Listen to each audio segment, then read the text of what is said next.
Welcome to the Blogger Genius Podcast, brought to you by Milo Tree. Here's your host, Jillian Leslie. Hey everyone, welcome back to the show. Today, my guest is Kevin Espiritu from the blog Epic Gardening. Now, Kevin is a gardener, a website owner, and a student of life. And he is teaching 10 million people how to grow their own food. So welcome, Kevin. Hey, welcome, Jillian. Thanks for having me on. So I was reading up on you, and you have a very interesting path. And I'd love you to share how you got to gardening and building online communities and an online business. Sure. Yeah. So it is, I guess it depends on how far we want to go back, but it is kind of a long story. So I was in school. I went to University of California, Santa Barbara, and was kind of on the track to become an accountant out of all things. Yeah, I know. That's the reaction I have now. Well, just meeting you, I just don't see that. Yeah, and I don't know why I ever saw it myself. I think it was one of those things where you're asked to choose what you want to do for your life when you're 18, and then you just pick a generic major and sort of see where it goes.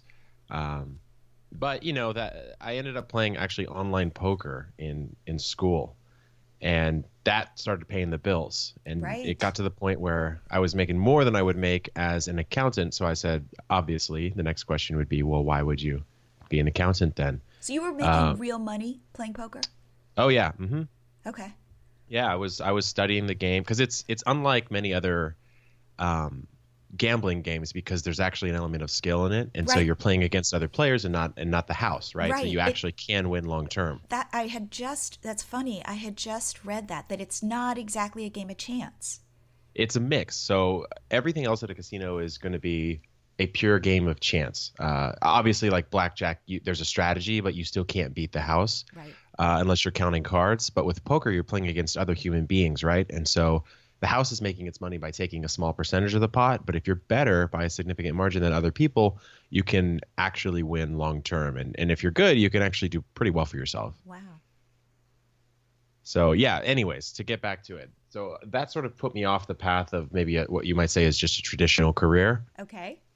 And then I got into building and designing websites, but that sort of became a bit stale. I wasn't really a designer at heart. And it also was one of those things that you had to just keep selling websites month after month after month. Because once someone, paid for a website, they were gone unless they needed some repairs or something like that. So that got me into marketing online, which sort of put me on this hybrid path of doing some consulting for other people, like small businesses in my area, which is San Diego.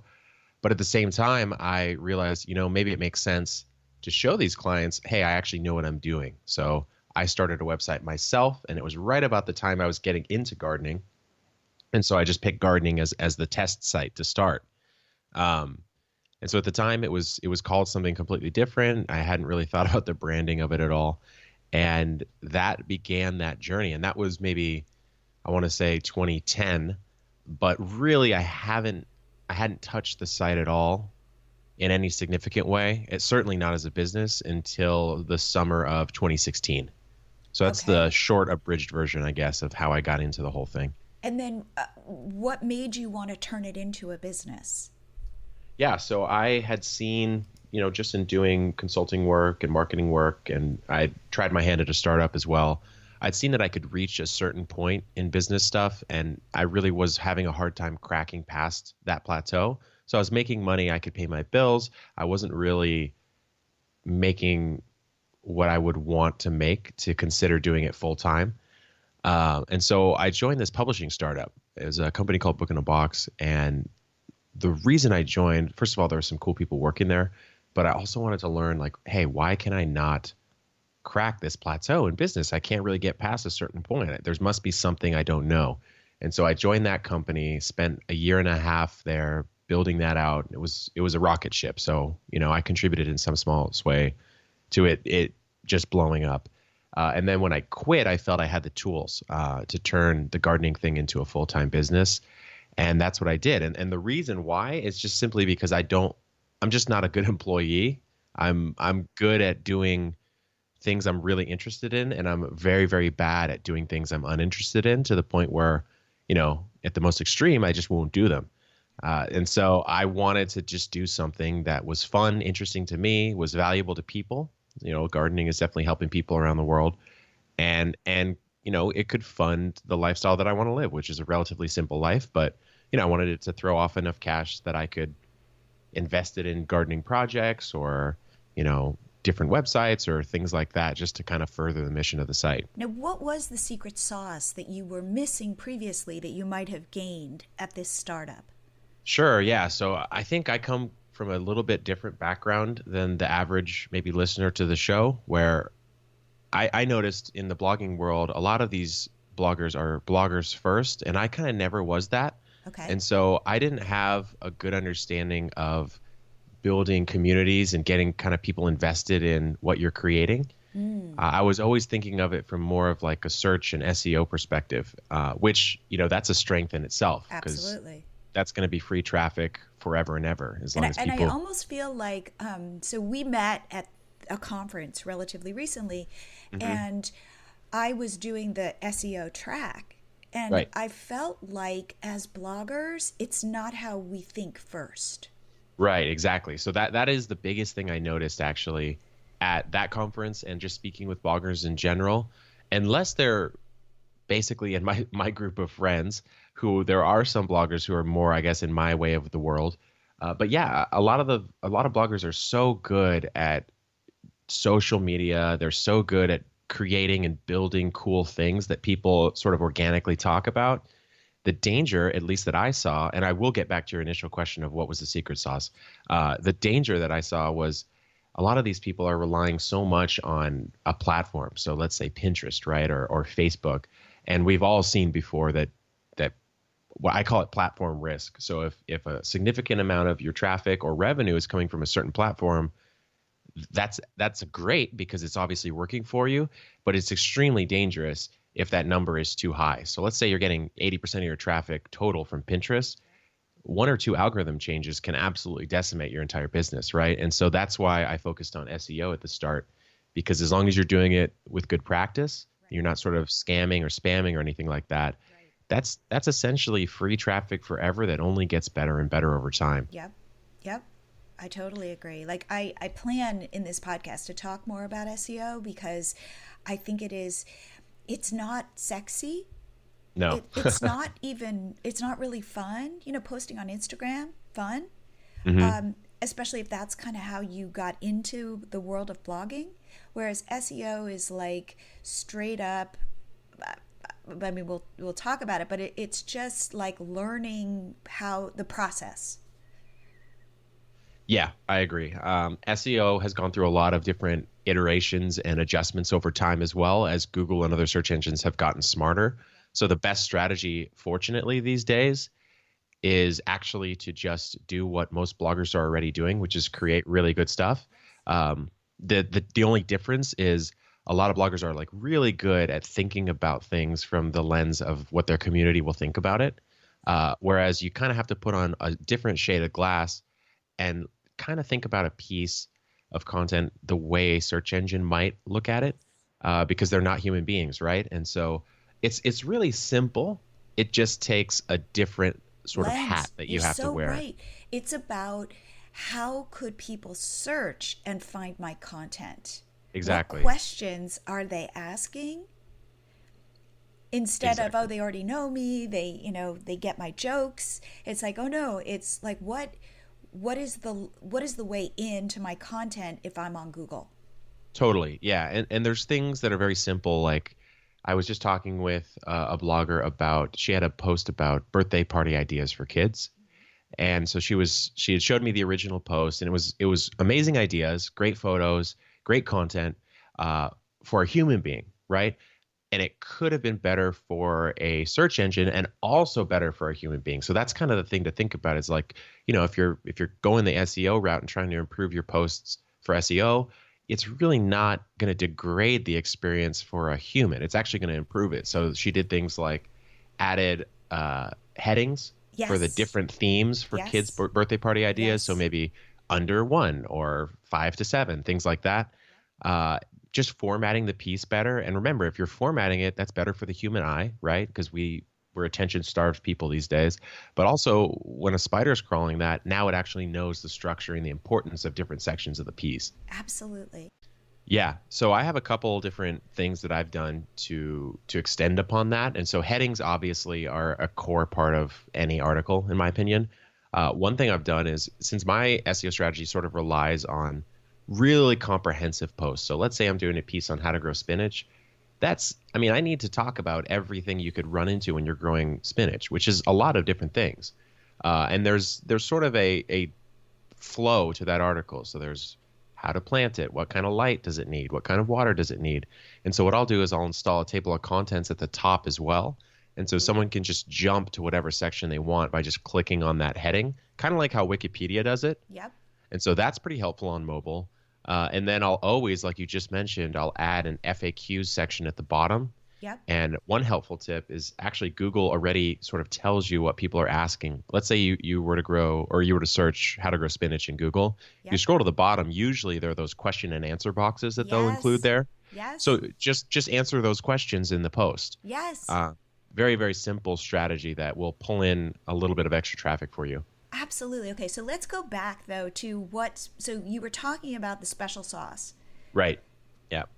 Special sauce for me that I learned at that company, Book in a Box publishing company, among many other things, was that I was not building the right systems. I was thinking of my website as a one-man operation, and I wasn't thinking of it as a little mini business.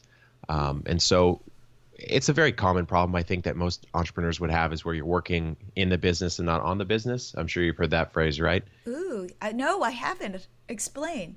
So there's a book called The E-Myth Revisited, I think. Okay. And it's all about, that particular book is mostly about people who run a small business, right? So like an actual brick and mortar, okay. Let's say a pie shop or something like that. But the idea is that, you get into pie making because you like making pies, right? And this would be the same for bloggers, right? You get into craft blogging because you really like making crafts.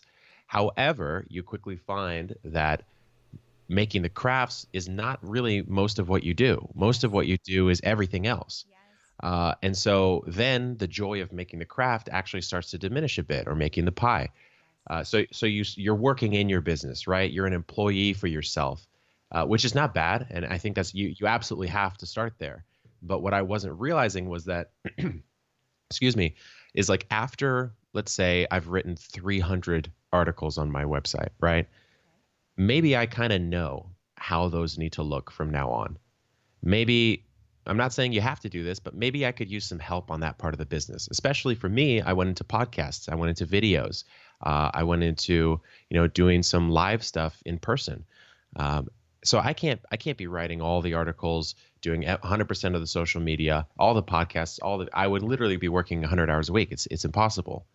And so as the site grew, I started to dedicate at least a little bit of that money towards an assistant, and not just getting a VA and telling them go do this, but really thinking about the processes and saying, okay, here's what I like to do on Instagram. Here's what's working. Write it out step by step. Train someone on how to help me out with that. Have them have checks and balances in there so they're not just posting willy-nilly, and you can make corrections here and there. But just really building out processes and then training people to help. That was the biggest thing for me. Oh, interesting. That's what really let me scale the site up to the point that it's at today. I just wouldn't be able to do it otherwise. So how many people do you have helping you? So right now I have one writer. So I found this wonderful woman who lives up in Northern California. She loves gardening, loves writing about it. And so she helps me out with a lot of the written content on the site these days. So we kind of team right on that. She does a lot of the writing. I do a lot of the researching, editing, formatting, and a lot of like, here's what kind of needs to be covered in this piece. Here's what people have been wanting to learn about. We'll do the back and forth on that. Mm-hmm. And so I kind of consider her my editor in chief. Yep. And then I have a researcher who will do a lot of like data processing type of tasks. So like if I need research done on particular keywords, or if I need a bunch of images downloaded or something like that. I have a graphic designer that'll do some Pinterest images for me, since I, obviously realized a little too late to the game that Pinterest was important. About last year, this time, I actually realized maybe I should think about Pinterest. And now Pinterest is my biggest social driver of traffic. So yeah, I have someone who helps me out with that, and then I do all my video filming myself. But I realized very, very quickly that the editing part of the videos was going to kill me. Uh, it's a thing that I could get obsessed with because that's just my personality. And I realized that if I was to allow myself to get obsessed with that, it would detract from the mission of the site, which is just teaching as many people as I can how to grow. And so I have a video editor who will put together those clips for me and make them look really sleek for my YouTube or for Facebook or whatever. That's terrific. Now, did you find it difficult in the beginning when you brought these people on to let go? Yeah, for sure. And so for me, the written part of the site was very hard to let go of. And I've talked to other bloggers too who just can't even imagine doing that Right. because that is their voice, right? It's them. This is me. Like if I was to outsource that or have help on that, I feel like it would be disingenuous, right? Right. And so I did definitely feel that. And the way I think about it now is that I'm kind of building a small little company. It's not going to be something crazy, something huge, but the voice is becoming a bit of a hybrid between both of us, my writer and myself. And the podcast, obviously, that's my voice. I'm coming off the top of my head with all those topics. The videos, I'm on it, I'm talking. And so I've given up a little bit of control over some of the written tone and content, Right. provided that I still make sure that's the absolute best quality information I can get out there. Right. And so, yeah, it took a little bit of time, but once I reframed it, Right. it Right. was a lot easier for me. Right. I have found the same thing when I have brought on somebody to help me also. They might not do it my way. They might not sound like me. And so I feel like the way that I've been able to do it is to have hiring the right person who I think of as a thought partner. 100%. Yeah, exactly. And so the thing that was really the golden goose for me as far as the writing goes is so she is a mom. She is a homemaker, I believe, and she loves gardening. And so, in many areas, she's actually got more experience than me, if, let's say, for a particular plant. She's grown more tomatoes than I have, for example, more different varieties. She's grown them for more years. She's older than me, right?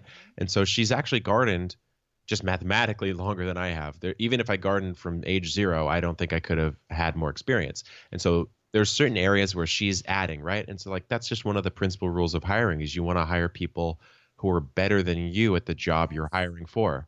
And so why would I bemoan the fact that, she does it a little differently? Maybe her different is actually better. Yes. Yes. I think that there is that mind shift of I don't have to be in charge of everything, meaning I can work with this person to Yes, together come up with a solution. totally. So, I'll find a lot of the times that my direction will be overruled. So I'll say, I think we need a piece on this. I'd like to cover this sort of stuff. And she'll say, you know what? I'm actually going to add in an extra section on this particular pest because this particular pest specifically attacks this plant a lot. And it seems like a lot of people are asking about it. So I'm going to cover that.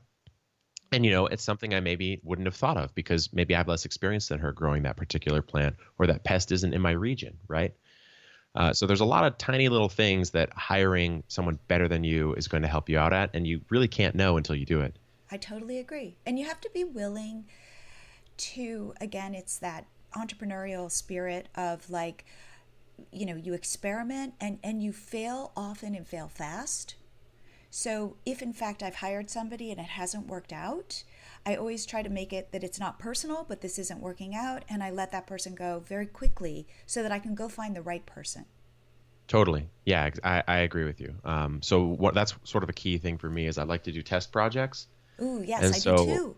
yeah, so with this particular writer, I did a test project, but I kind of knew right away it was going to be a fit, and that was rare.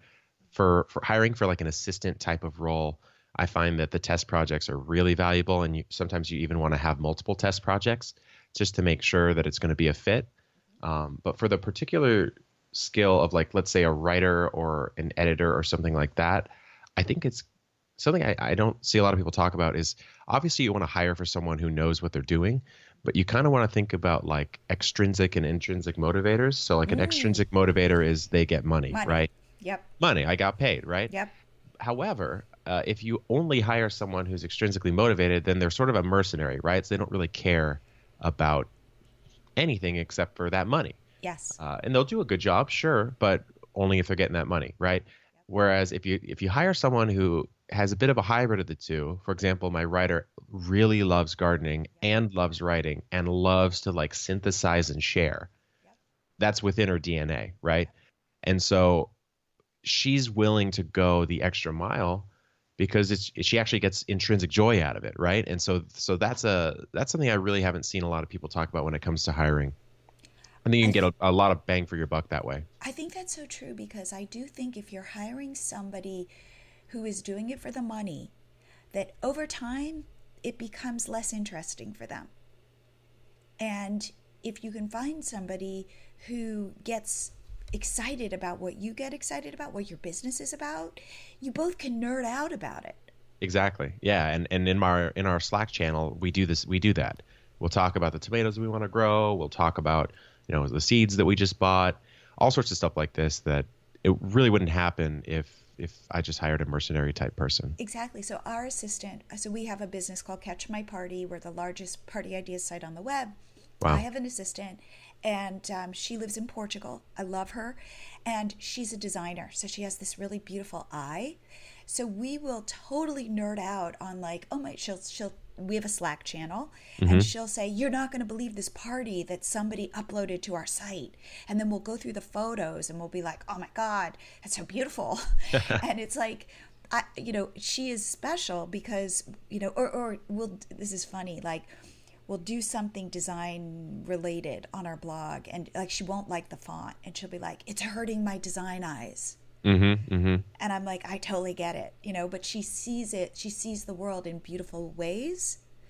And so therefore she brings that aesthetic, and she can't help it because she loves beautiful things. That's a good way to put it, is she can't help it. So I have a story similar. I was actually just on Slack right before this interview talking about, I have an article on the staghorn fern, which is a really popular, both indoor and outdoor houseplant, but a lot of like millennials are growing it these days. It's just a really cool looking plant. And someone had commented about this very obscure pest that's like only in Australia. There wasn't a lot of research on it. And so I said, hey, do you know anything about this particular pest? Because I don't know a whole lot. And that's an article you just published. And so she didn't say anything for like 10 minutes. And then she came back with this entire tome of knowledge about it, and then updated the piece, responded to the guy. And it was if I told her about it, it was going to bug her until it was done. Right. And it's a similar type of thing that you're talking about. Totally. Now, what is it like, because you have this mission of wanting people to grow their own food? Right. And it seems like it's coming from a deep place inside you.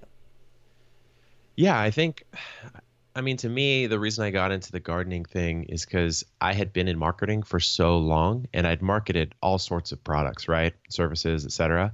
And I would say very few of them actually felt like they did any real difference in the world. Not to say they didn't. It's just more of a surface level thing. So like if you're helping a lawyer out, well, great. He has some more clients, and those clients got some help, right? Or let's say, I don't know, I had some earlier website projects that didn't have the most grandiose goals. It was just kind of to make money, right?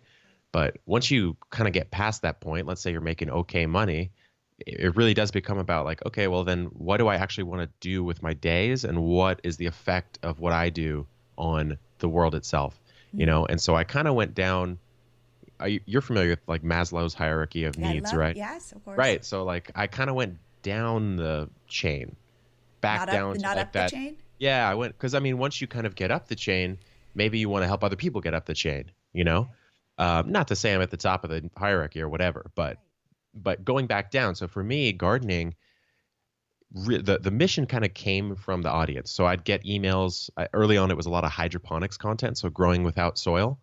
And in a lot of areas, soil's terrible. You can't grow in the soil. And so a lot of people would be writing into me from Africa or the Ivory Coast or Chile or all these different places that really I had no idea I was affecting or I was touching. saying like, hey, I'm using your guide right now to grow, basil and mint and cucumbers for my mom who is kind of like 78, and she needs something to do. She's getting a lot of joy out of it, and she's getting to eat some of this food. And so then I really started thinking like, you really can't know the people that you're affecting, because the people who email you are only a small segment of the people that are reading your stuff.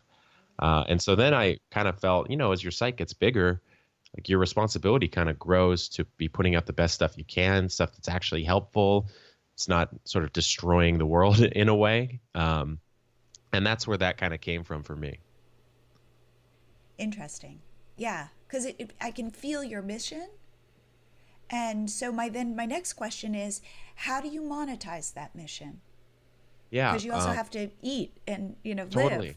Totally. Yeah. So I'm, again, kind of different from probably many of the bloggers who are either listening or you've had on the show in the past, in that like my background was SEO, like I said, right? And so ads for me, doing the whole ad thrive or display ad thing, that was always a throwaway source of revenue for me until recently.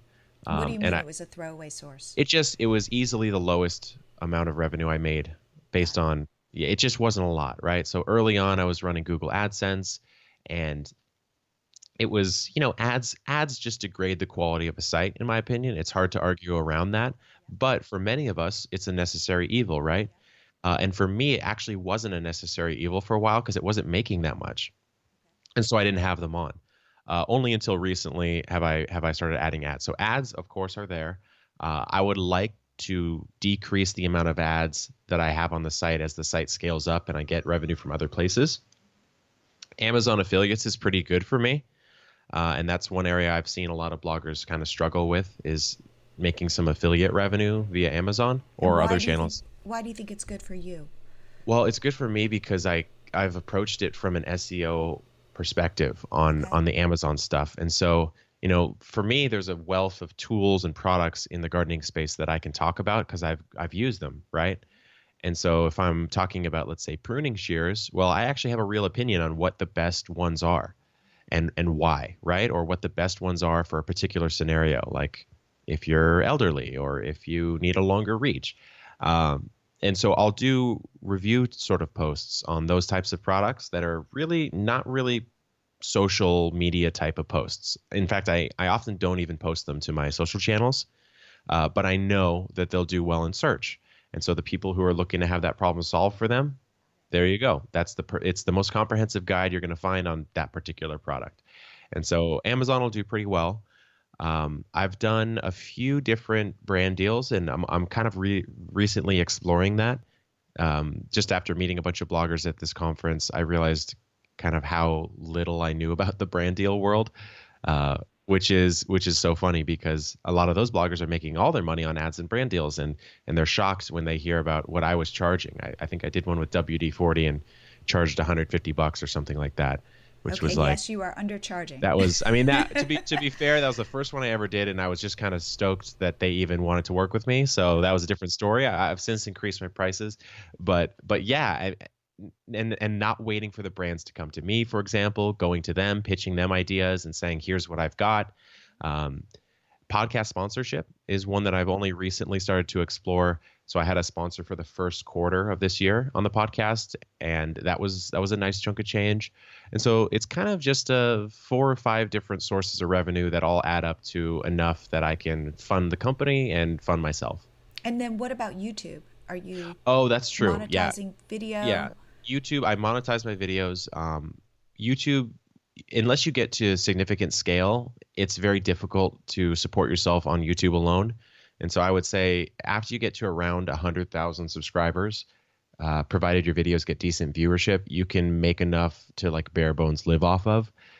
So I would never, ever rely on YouTube as a core strategy unless you have a product or service that you're also selling via that channel, right? So if you have like books, courses, physical products, et cetera, then yeah, that can be a definite source of revenue. And actually it's something I'm exploring, is doing the courses or physical products next. Got it. No, I would think that brands would want you to be doing video. Yeah, so that's sort of where I was going with the brand deal stuff. I learned a lot from the food bloggers about about brand deals because, a lot of their stuff is just so highly visual. Most of them are really big on YouTube. And so I learned, doing like 1 a month videos with, so that they'll do these videos anyways. The beauty of food bloggers is they have a recipe, right? And recipes contain many ingredients, of which there are many brands that sell those ingredients. So you can have a soy sauce sponsor. And if you're making Asian cuisine, chances are you're using soy sauce in every video. So you can say, hey, we do a video a week. We use soy sauce in almost all the videos. If we do a minimum of 1 or 2 videos per week for you for a year, pay us $2,000 a month or whatever it is.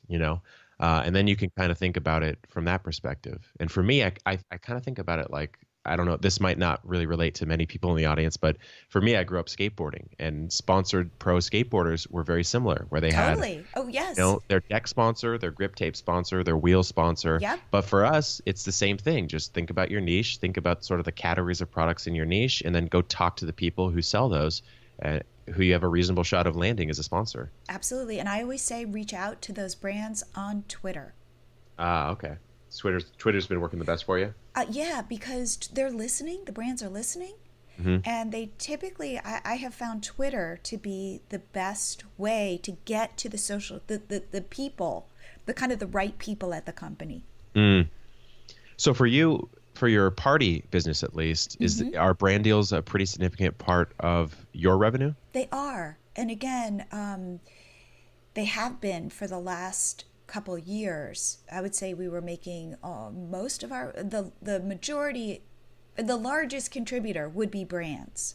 Okay. And because we're parties, we can be anything from like work with Bounty or Party City or those kinds of companies. Mm-hmm. The one thing though about working with brands that I have found, unless you have that deal where like, you get the soil company to sponsor your content, working with brands, creating content for a brand, it's hard to scale that.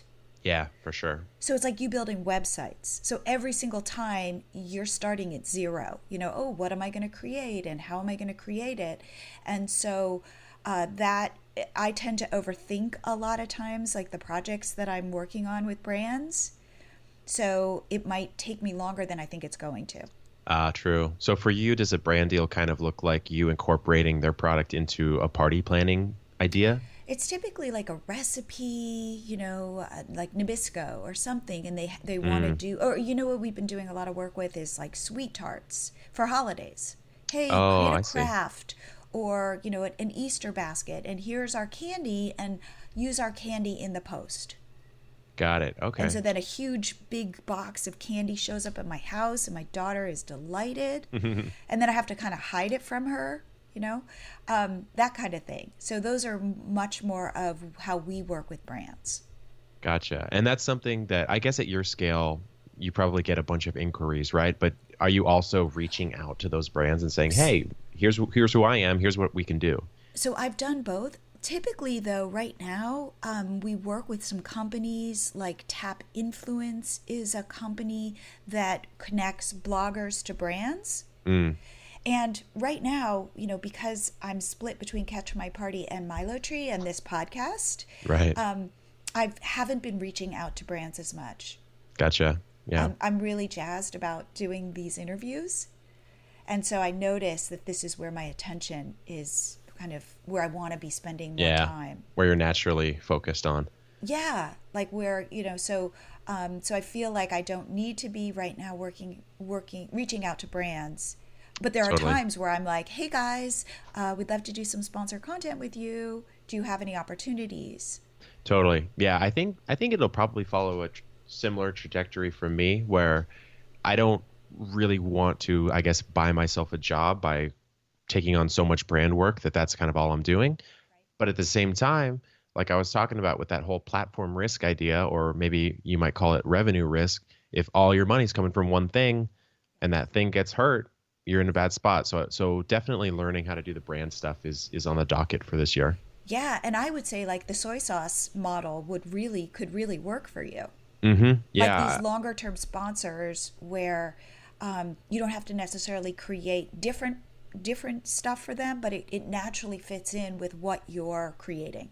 Yeah, my dream scenario for that would be thinking about a garden at least. You've got, soil and fertilizer. You've got maybe garden beds or something like that. You've got tools, lots of different categories of products. And since gardening is such a seasonal, over time industry, if you're growing a tomato, it's 4 months, right? So taking those types of deals where it's like, hey, I'm doing this right now this year. Yes, come join This me. is what's coming out this Yep. year. So like, for Yep. example, for me this year, I'm working on a book, and the book is going to be focused on how to grow as much food as you can in a small space, no matter what type of small space you live in.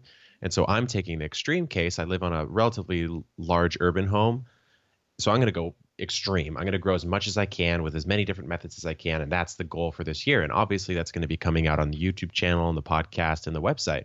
And so if a brand wants to work with me, they can work with me over the course of that year. And I'm not going to say, I'm going to guarantee you get 25 posts and this and that. I'll just say, like, look, anytime your product is in the video or in the post or in the picture, you're getting a mention. And so it's going to be a little less quantifiable, but totally, totally workable because I'm doing that work anyways. So our first sponsor for Catch My Party, we give away a lot of free party printables. So I did this weird thing where I said to my husband, I'm going to reach out to HP because HP makes printers. Sure. So what I did was I went to the HP website and they, it's like, oh, do you have I reached out to customer service. And my husband's like, this is never going to work. I go, just wait. And I said, because I saw that HP at the time was giving away some printables. So I said, hey, is there any way you could connect me to the people at HP who are working on the printables? And I went through a chain of, 15 people. Wow. I'm not the right person, but maybe you should try this person. And I just kept at it. And ultimately, I got to the right people. And it turned out it was an agency that was working with HP that was creating this content. And I said, hey, what if you guys sponsor our printables? So we were still creating them, and they were just paying us a monthly fee to get HP, featured on these blog posts. Right. And on the printables themselves, I would imagine, right? And we didn't, I think what we did was we put a sheet, again, because the goal is to always provide value. So I put together a sheet, a PDF that would go in front of our PDFs that would say, hey, if you're going to print out these printables, here's what you need: scissors and tape and glue dots, and here's some HP paper that we recommend. Right, totally. And the truth is, I did recommend the HP paper. That was authentic. Yeah, exactly. Yeah, and that's really the crux of influencer marketing, right? Is the fact that you can influence, and the only reason that you can influence is if you believe in the things that you're doing over time, so your audience trusts you, right? So for me, when I worked with WD-40 and drastically undercharged, which we will never speak about again, I did a video. They sent over some of their pumice soap, and they sent over some oil. It's like a lubricating oil. And so I said, how do I actually use this in a way that's relevant to gardeners? And I had some pruning shears that were relatively expensive pruning shears that I kind of neglected, and they had a bunch of rust on them. So I showed people how to de-rust the tool, and I used the lubricating oil to coat it afterwards so it won't get rust in the future, right? And it worked wonderfully. And so then in the post and in the video, there's their mention, right? The 3-in-1 oil from WD-40. Totally. And I think that is a win-win. Yeah. Everybody's winning, Exactly. Yeah. Literally, I actually would go one step further and say it's a win-win-win where the audience is the third winner. Yes. Right? And I would say that's the most important win.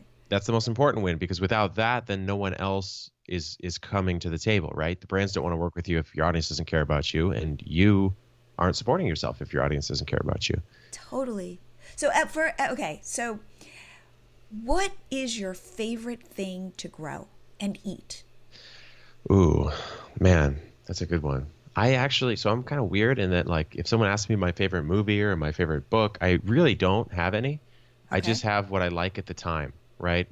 And so what I like at the time right now is I'm growing this pea. It's a purple dwarf pea variety called a dwarf, I think, Desiree dwarf Blauschocker pea. Ooh. Very interesting name. I probably didn't say it correctly, but it's delicious. It's this really dark purple pea. You can just pick it right off of the vine and just pop it in your mouth. So Is it every time I sweet? go out and yeah, it's really sweet actually. So it's very tasty. I pop those in my mouth as I'm out in the garden, just kind of tending to it. And so Wow. not many of them actually make it to the plate. They just sort of get Ah, eaten out there. But yeah, I really like growing weird stuff. So a pea, it's a purple, right? Or I have a bean variety that kind of looks like it's like white and red speckles. And sometimes I'll sacrifice the taste of something just because I like the look of it, which is who knows if that's the right idea. But I well, definitely like growing some weird looking stuff. they say, the more colorful, the better. Yeah, usually in the more colorful and the more dark, the Yes. better because of the compounds that are used in a plant to create the dark color typically are also good for health. Wow. Yeah, because we try to eat a whole. We live in California, and we just Hmm. try to eat lots of different colors. Right. Yeah. I think there's probably some diet book out there actually about that, like the color diet, eat the rainbow or something like that. Right. Yeah, it's a good heuristic for sure. Yes. Well, Kevin, I have to say, I have so enjoyed, first of all, meeting you, Hmm. and talking to you. And I recommend people check you out because just from, I don't know, when I first met you, you just have you feel like a gardener to me. Like you Cool. feel like salt of the earth. Cool. Yeah, I'm glad to hear that. Yeah, I could tell you like to put your hands in the dirt. Definitely. Yeah. Yeah. I mean, sometimes it's if you're running an online business, sometimes it feels like you don't get a lot of work done at the end of the day because you're just clicking buttons, right? Right. And so if I'm out in the garden, it definitely feels like I did something, even if I did even more work online. Right. I get that. So how can people reach out to you, find you? Yeah, sure. So I don't use Twitter a whole lot, to be honest. So you can find me on Facebook if you just Google my name or search my name, so Okay, Kevin spell your Espiritu. last name. So it's Kevin. Yeah, Spell the your last best name. way to spell it is just think of it like this. You have the letter E, then the word spirit, and then the Oh, letter U. So I E love spirit U. I love it. Okay. Yeah, I say that because I have like little participation trophies from like soccer with every possible vowel at the end of my last name. So now I've had to figure out like the best way to describe how to spell it. But it kind of fits with your vibe. E spirit U. Yeah. I'll take it. I'll take it. Yeah. You Yeah. got So like spirit in Facebook's. the middle of your name. Oh, there you go. Yeah. Facebook's probably the best way. If anyone who's listening wants to talk SEO, happy to give you guys some pointers on that. And then if anyone's actually into gardening themselves, you can always go to epicgardening.com. And that book that's coming out, if you just go epicgardening.com/book, you can kind of sign up for the early release list where I'm kind of sending out like little DIY plans and chapters and updates and stuff like that.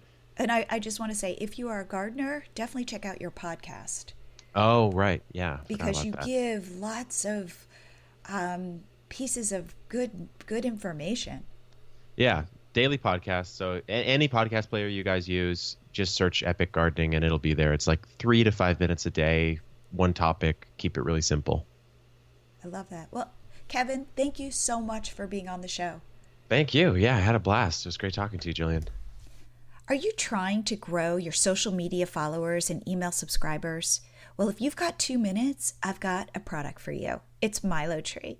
MiloTree is a smart pop-up slider that you install on your site, and it pops up and asks your visitors to follow you on Instagram, Facebook, YouTube, Pinterest, or subscribe to your list. It takes 2 minutes to install. We offer a WordPress plugin or a simple line of code, and it's Google friendly on mobile and desktop. So we know where your traffic is coming from. We show a Google friendly pop-up on desktop and a smaller Google friendly pop-up on mobile. Check it out. Sign up today and get your first 30 days free.